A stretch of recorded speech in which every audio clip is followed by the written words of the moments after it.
Hi, I'm Dr. Angela McKaye, chiropractor and naturopathic physician, and it is Testimonial Tuesday, and we are talking about immunity and the gut right now. So I want to talk to you about a case with two sisters, one who had psoriasis and the other who had eczema. So for these two gals, I saw them when they were 11 and 12. And the one with eczema, it was pretty clear that she was allergic to dairy. Whenever she would have dairy, her face would flush red and then sort of ash over, and then she would break out in the creases of the arms or behind the knees, or in various places with an eczematous rash. And the other daughter had psoriasis. It largely was around the scalp, but particularly behind the back of the right ear, and a little bit on the eyelid there, and then on the elbows and knees, which is common with psoriasis. But probably the worst complaint that she had was in the scalp, because she felt like the flakiness from the psoriasis looked like dandruff. So these two girls were from the same family. Both these girls, because their skin is the way they see the world, and they were tweens, they were really conscious about how they looked and what their peers thought of them. They were really motivated to make some changes to get their skin under control. For both of them, they had different food triggers. So like I said, one of them was allergic to dairy, and finally was able to take that out when she realized that it wasn't worth having her skin itch and erupt.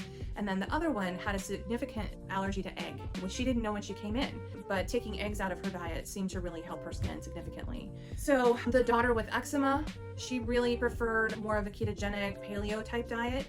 And the other one really tended towards being vegetarian. So for both these girls, we started them out with bone broth. They both really enjoyed congee. So we did a bone broth based congee for breakfast, and bone broth has a lot of collagen in it and other nutrients that those enterocytes, the lining of the gut, those cells really like to use for food, and is very protective to the lining of the GI tract. So they both enjoyed that, so that was an easy win. The other thing I recommend for a lot of people who are working on gut healing is what I call slimy food or slippery food. It doesn't sound very appealing, but this can be things like chia pudding or the overnight cooked oatmeal, so that it's nice and soft, and things of that nature that are soothing to the GI lining. The other thing along with that is something called DGL, so that's deglycerided licorice. So the glycerided part is potentially able to raise your blood pressure, so they take that part out.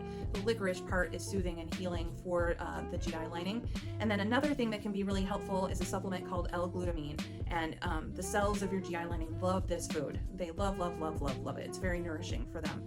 So that was incorporated as well, and easy to add into other things, especially smoothies. When you have a problem in the gut, there's a lot of cells that hold histamine in there that'll dump histamine, that can create inflammation, that can break down the lining of the gut.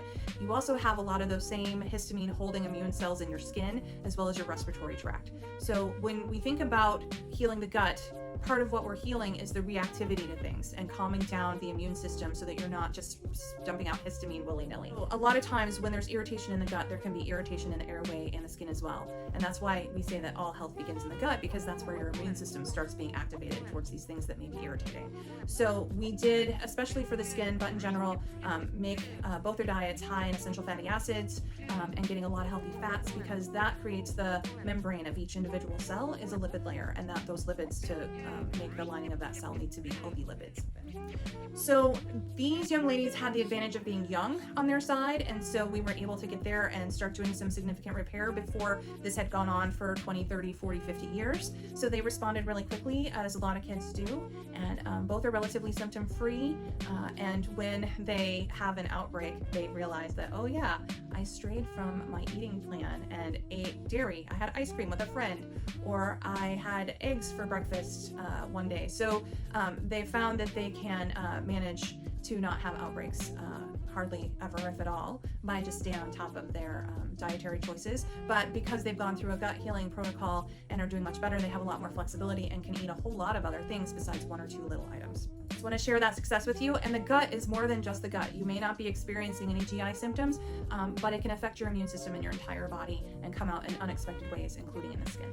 If you have any comments, please leave them in the box. And if you have any questions, we'll be happy to answer.